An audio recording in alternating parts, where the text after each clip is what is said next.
So we've done quite a lot of that work to figure out what it is that we want to say to your boyfriend. And really what it is, you want to tell him that you need him to kind of pick up some slack at the house. Maybe specifically do some more meal prep cooking so that you're not doing all of that, right?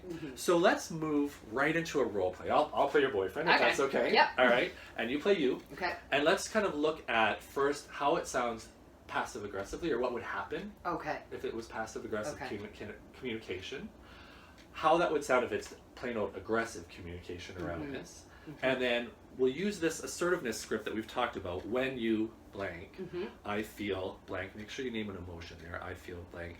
Gotcha. I need you to blank so that I can blank. Right. Okay.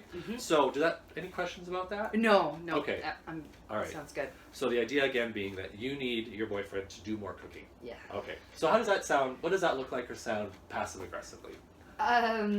Okay, so a lot of that is actions for me. Okay. So things like leaving sort of printed recipes off on the counter when I leave for work. Right. A lot of it would be when he comes home being like, so, what are you planning on making tomorrow for dinner? Or have you thought about what you want to make for dinner? Okay. So sort of dropping sly hints that he tends not to pick up on. So we can play that out, right? Right. So you asked me that. Okay. Yeah, so anything you thought about you want to make this weekend for dinner? No, I hadn't thought of anything really. Well, what about the barbecue? I know you kind of filled up the propane for that, so you're thinking maybe grabbing some meat, you could kind of... I don't really have time to do that. I'm pretty busy, so... Right, okay. Maybe you could do it. Could you maybe make us some steaks? Well, why don't I pick up the steaks then, and I'll leave them, and then... Sure, and then you can cook them when we come home? Right. When you come home. Yeah, you could do dinner. Does that work? Okay, perfect. I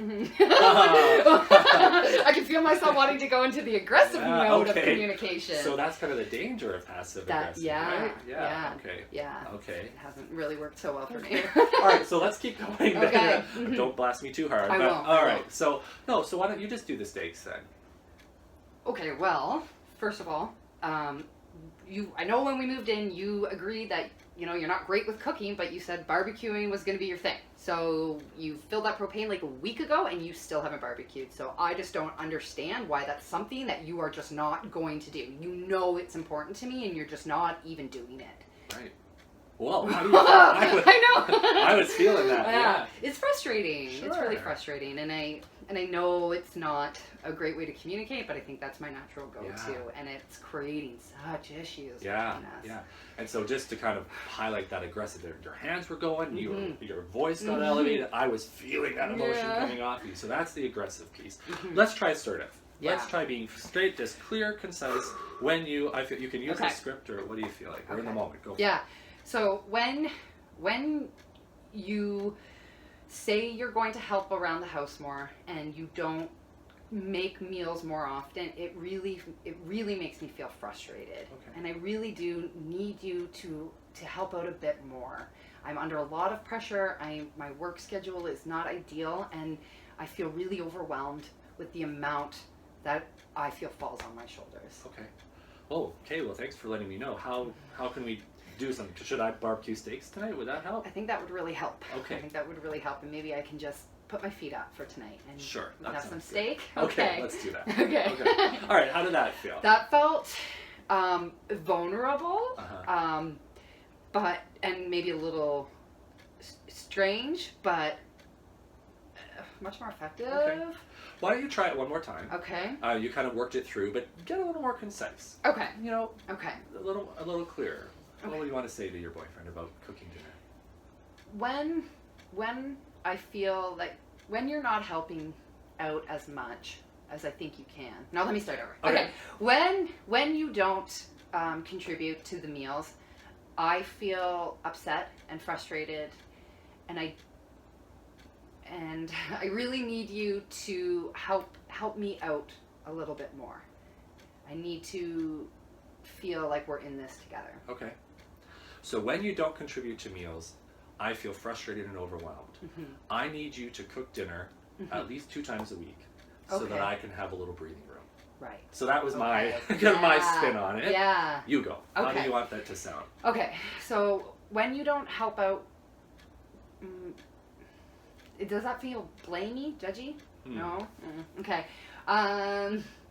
When I have to make all of the meals, I feel very upset and overwhelmed, and I really need a little bit more effort from you. Perhaps making at least 1 or 2 meals a week would really help me take some time for myself that I really need. Okay. So how assertive was that, do you think? I guess I didn't feel as assertive. Right. It felt better than the aggressive. Okay. Because I think I tend to put blame, and that shuts him down. Okay. And that's a good point. Yeah. So I guess I was trying to not feel like I was blaming. Okay. Sure. And mine kind of had some clear parameters around, cooking twice a week or something like that. Right. Does it need to be that clear, do you think, or could it be more? Maybe not necessarily twice a week, but maybe even more like grocery shop. If he can't make the meals twice a week, at least maybe grabbing the groceries. Okay. Or more of the meal prep. So things are prepped and then I can easily throw something together. Okay. Sounds like we have a little bit more work to do on this to kind of hone it exactly how it needs to sound. Right. But I think we're kind of seeing that an assertive communication is nice and clear with some kind of clear asks as well. So having more of that, like a boundary or something, an expectation? Yeah. Okay. Just so that, I think that it can look at a lot of different ways. Right. But if you have that nice clear ask, then there's no questions. Then there's no kind of pushing back or saying, well, I don't know what you really mean, or that kind of stuff. Right. It just makes it quite kind of overt what you're looking for. Okay. Should we keep on trying to? Yeah, maybe try one more time. Okay, I'm thinking of what would be a realistic expectation of him. Okay. I think it's the cooking twice a week that I just can't see him making fair progress on. Yeah. So actually, maybe if I said barbecuing twice a week, I could probably get that. Okay. All right. Go try for that. it. Try Okay. that. Yeah. Okay. When I constantly have to make all of the meals, I feel very overwhelmed and upset. And what I need from you is for you at least to be barbecuing twice a week throughout the summer, which will help give me some time where I can just kind of relax and unwind a little bit more. Okay. Feel How better? did that feel? Yeah, much better. Okay. Why don't we script that out, and your homework will be to go and talk to him about that and see how it goes. Okay, perfect. Okay, Thanks. good.